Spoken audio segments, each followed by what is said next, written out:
Welcome to the Fasterclass on healing peaks. Almost everything will work again if you unplug it, including you. It's a great quote from Anne Lamott, and it is really, really true. So we all need healthy stress in our lives in order to function normally, but constant stress can cause a myriad of problems. We wake up in the normal stress levels, but then our day starts and the triggers start hitting us. So we all have trauma in our lives. We have big T's and little t's.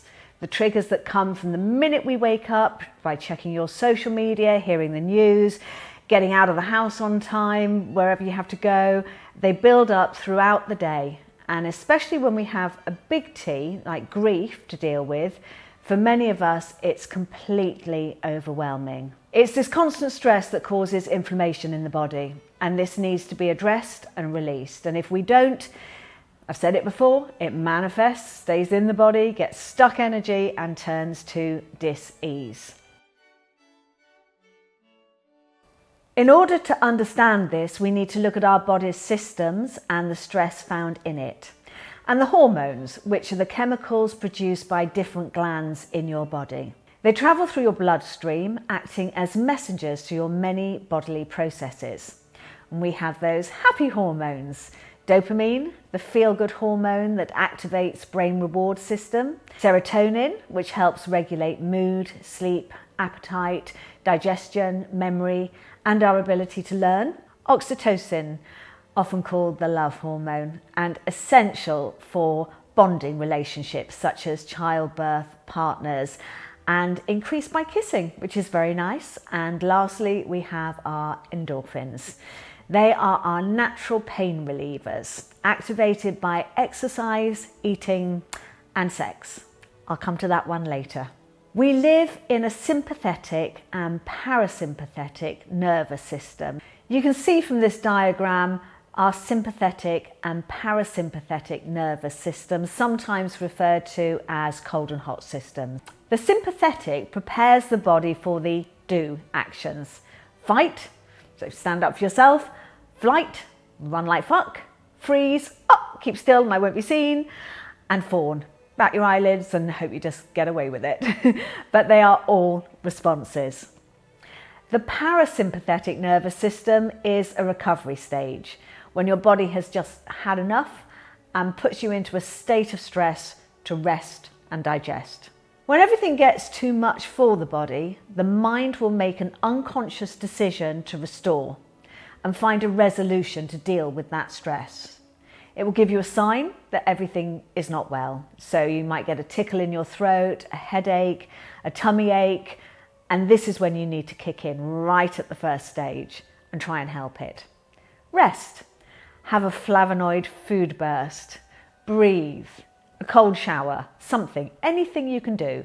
Tapping. Love it. Extraordinary for this. But anything you fancy doing. And if you don't help, the body will go into the parasympathetic nervous system.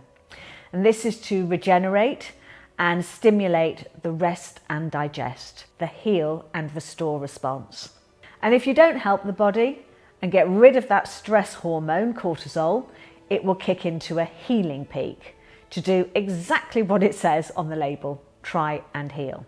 And it's not always successful, and you don't always realize that it's your body trying to heal, but it will do anything it can to try and decrease the inflammation.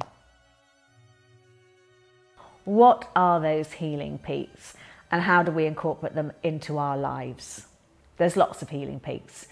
And we don't realise, because very often we think we are just ill, but it is actually your body trying to reset itself. Like a fever, a sore throat that becomes tonsillitis, a headache that becomes a migraine, a tummy ache that becomes sickness and diarrhea, and get even worse. Even a heart attack is actually a sign of the body trying to reset and heal. So we start every day in the sympathetic state with the normal stress. When the stress increases, it leads to chronic stress, and we dip down into the parasympathetic nervous system. It is literally a vicious cycle that you need to put an end to, or it's really bad for your long-term health. There are many healing peaks that we can create in our bodies to release the happy hormones, which make massive changes to your brain. You can do this through exercise, laughter, crying, massage, meditation, forest bathing, practicing gratitude, and the one I love most, an orgasm. So sex boosts your immune system as well as your confidence and creativity. A Wilts Uni study showed that people having sex once to twice a week had a 30% increase of immunoglobulin, an antibody used by the immune system to identify and kill foreign bodies such as bacteria, viruses. It's a great way to heal your body. When we have an orgasm, we release the happy hormone dopamine, which is a primary driver of the brain's reward system, and peaks, excuse the pun, when we experience something pleasurable. This makes loads of physical changes to the body. It increases the activity in the limbic system and it affects the brain, which is why porn is a multi-million-pound industry. It activates our mirror neurons, a memory, a desire. It releases fear and other emotions that trigger us. So what else can we do? Increase the nitric oxide through breath work. Simple breath work increases those happy hormones. Amazing. Sex and meditation light up similar areas of the brain, so try a bit of meditation, any meditation you fancy. And for your healing peak practical, go fuck yourself. Bye-bye, my lovelies. Enjoy.